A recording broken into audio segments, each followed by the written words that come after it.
27 दिसंबर शुक्रवार को पड़ रही है द्वादशी तिथि। तो शुक्रवार के दिन पौष मास में ये द्वादशी तिथि जो पड़ रही है ये आखिरी मौका है। और इस दिन आपको ये है काले तिल का और 2 दीपक का उपाय आप कर लेंगे तो आपकी सारी समस्याओं का हल हो जाएगा। और इसमें आपके लिए छोटे-छोटे से कुछ उपाय गुरुजी ने बताए जिसको करने से जो है आपकी जो भी समस्या होगी, जो भी मनोकामना होगी, वो आपकी शीघ्र अतिशीघ्र पूरी होगी। क्योंकि ये अखंड द्वादशी है पौष मास के फरवरी महीने की और आखिरी शुक्रवार ये पड़ रहा है इस साल का। तो इस उपाय को आप ज़रूर कर लें, बहुत ही ख़ास ये उपाय है। और वैसे भी ये द्वादशी के दिन शुक्रवार पड़ रहा है तो इसका महत्व और भी ज़्यादा बढ़ जाता है। और चाहे आपकी समस्या किसी तरह की हो, पितृ दोष हो या कैसी भी समस्या हो, तो आप इस आखिरी शुक्रवार की द्वादशी पर ये ज़रूर कर लेना। और ये मैंने पहले ही बता दिया है कि 27 दिसंबर को ये आखिरी द्वादशी पड़ेगी शुक्रवार के दिन। तो हमें क्या करना है, 2 चुटकी काले तिल ले लेने हैं और इसे घर का कोई भी सदस्य कर सकता है। समस्या किसी भी की भी हो, घर का कोई भी सदस्य इसे कर सकता है। जिसे परेशानी है वो खुद भी कर सकता है और अपने घर के किसी अन्य मेंबर के लिए भी इस उपाय को कर ले सकते हैं।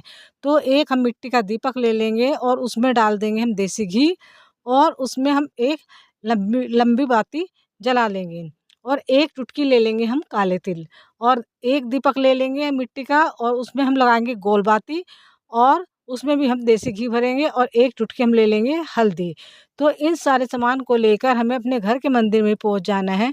घर के मंदिर में ही हमें ये उपाय करना है या जहाँ तुलसी माता हो, वहाँ भी इस उपाय को कर सकते हैं।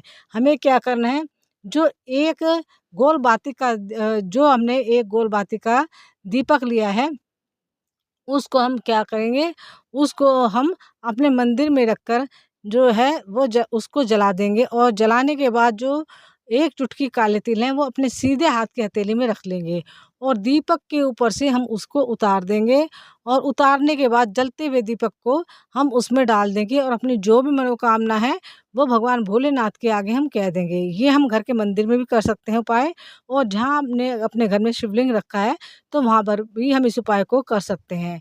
और ये अगर आपके घर में शिवलिंग नहीं है तो आप मंदिर में भी जाकर कर सकते हैं ये उपाय। नहीं तो भगवान भोलेनाथ का कोई प्रतीक आपके घर में होगा, भोलेनाथ की कोई मूर्ति होगी, कोई तस्वीर होगी, उसके आगे भी इस उपाय को कर सकते हैं।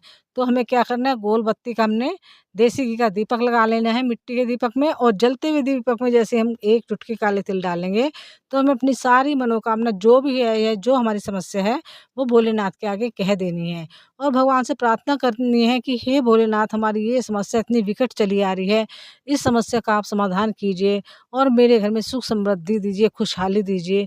और मैंने इतने उपाय कर के देख लिए हैं, ये मेरी मनोकामना पूर्ण हो ही नहीं है। तो शुक्रवार के जो है इस साल का आखिरी शुक्रवार है पौष मास का और ये द्वादशी तिथि है। तो मैं ये आपके निमित्त आपके से प्रार्थना कर रही हूँ कि मेरी ये जो है मनोकामना आप अवश्य ही पूरी करेंगे। तो इस तरह से भोलेनाथ से आप प्रार्थना करके ये उपाय कर लें। तो बहुत ही आसान सा उपाय है, घर का कोई भी सदस्य इसे कर सकता है किसी भी कार्य के लिए। और अगला उपाय है लक्ष्मी प्राप्ति के लिए, धन प्राप्ति के लिए। तो उसके लिए हमें क्या करना है, जो हमने दूसरा दीपक लिया है लंबी बाती का और उसमें भी हमने जो है देसी घी भरा है, तो उसे उस दीपक को हमने यानी कि आप इनमें से दोनों में से कोई भी उपाय कर सकते हैं। कोई एक उपाय भी कर सकते हैं या दोनों उपाय ही कर सकते हैं। लेकिन जब ये दूसरा उपाय करेंगे तो ये हमें धन के लिए करना है और माता लक्ष्मी के आगे करना है। माता लक्ष्मी का कोई भी स्वरूप आपके घर में हो, मूर्ति हो, तस्वीर हो, तो उनके आगे हमें ये उपाय को करना है और शुक्रवार के दिन करना है और द्वादशी तिथि के दिन करना है। और ये आखिरी द्वादशी तिथि है साल की, तो इस दिन ज़रूर कर लें। और शुक्रवार को पड़ रही है तो इसका महत्व बहुत ज़्यादा वैसे ही हो जाता है। तो हमें क्या करना है, माँ लक्ष्मी की मूर्ति के आगे लंबी बाती का जो हमने मिट्टी का दीपक लिया है उसमें देसी घी भरकर हम जला देंगे। और जो हमने 1 चुटकी हल्दी ली थी, उसे हल्दी को हम अपने सीधे हाथ में रखेंगे और दीपक के ऊपर से हम 5 बार उसे उतारेंगे और जलते हुए दीपक में हम 1 चुटकी हल्दी को श्री महालक्ष्मी नमः, ओम श्री महालक्ष्मी नमः, ओम श्री महालक्ष्मी नमः या माँ लक्ष्मी के कोई सी मंत्र का जाप करते हुए डाल देंगे। और आपकी जो भी धन संबंधी समस्या थी, जो भी परेशानी आ रही थी, वो सारी माता रानी के आगे अपनी प्रार्थना को कह देंगे और माता से दया की भीख मांगेंगे। हे माता रानी, हमारे घर में आप स्थिर होकर वास करो, स्थायी लक्ष्मी का हमारे घर में वास हो, रिद्धि सिद्धि का हमारे घर में वास हो और जो कुछ भी हमारे जीवन में धन के कारण संकट आ रहे हैं उन सबको आप दूर कीजिए। तो इस तरह से माता रानी से प्रार्थना करके हम वो दीपक जला देंगे और हल्दी भी हमने डाल दी है। तो ये छोटा सा उपाय हमें द्वादशी के दिन कर लेना है। आप देखेंगे ही जैसे ही आप ये उपाय करेंगे तो धीरे-धीरे से आपकी जो धन संबंधी समस्या है वो दूर होने लगेगी और आपके जीवन के जितने भी संकट हैं सारे हल होने लगेंगे। तो द्वादशी के दिन ये इस उपाय को करना ना भूलें, बहुत ही अचूक उपाय है। और अगला उपाय हम ये क्या कर सकते हैं शुक्रवार के दिन का, ये आपकी द्वादशी तिथि पड़ रही है तो आप द्वादशी तिथि में भी कर सकते हैं और नहीं तो हर शुक्रवार को भी हम ये उपाय कर सकते हैं। बहुत ही अचूक उपाय है और बहुत ही सीधा-सादा सा ये उपाय है, इसको आप ज़रूर कर लें।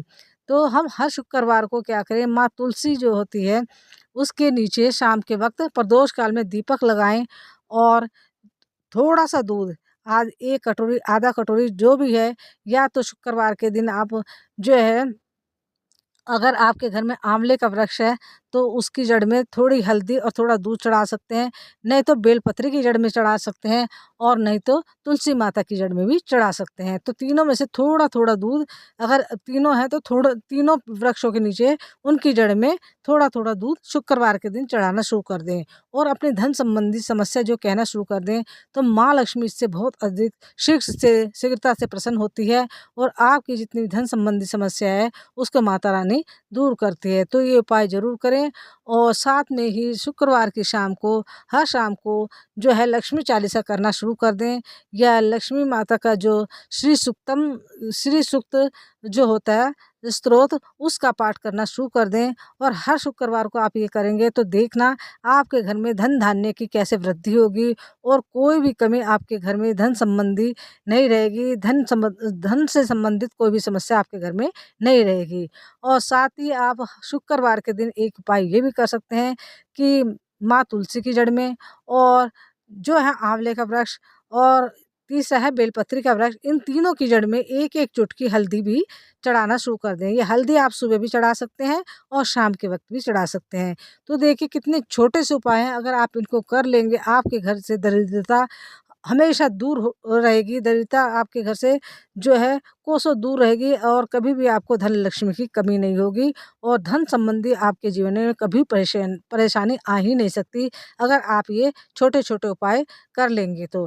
क्योंकि बहुत अचूक उपाय हैं ये शुक्रवार के दिन के और इनको आप करना ना भूलें। अगर हो सके तो आप सफ़ेद चीज़ों का दान भी शुक्रवार के दिन कर सकते हैं। जैसे मंदिर में जाकर कि आप दूध 1 गिलास दूध देकर आ सकते हैं या शिवलिंग पर थोड़ा-सा भी कच्चा दूध, मतलब ये नहीं है 1 गिलास ही, आधी कटोरी हो, 1 कटोरी हो या छोटा कितना, कम से कम 1 चम्मच ही हो तो वो भी शिवलिंग पर चढ़ाना शुरू कर दें या मंदिर में या घर के शिवलिंग पर।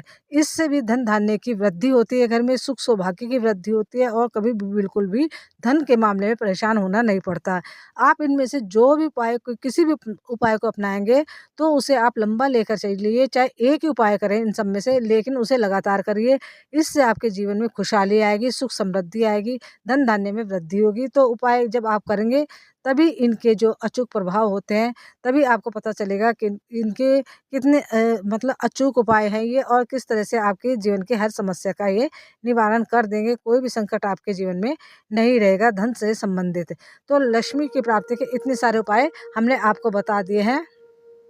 अगर अगर आपको ये अगर आप इन उपायों को कर लेंगे तो निश्चित रूप से आपकी धन संबंधी कोई समस्या नहीं रहेगी और घर का कोई भी सदस्य इसे कर सकते हैं और आप इसे लगातार करें और देखना, फिर कमेंट करके मुझे बताना आपको इनसे कितना लाभ हुआ है।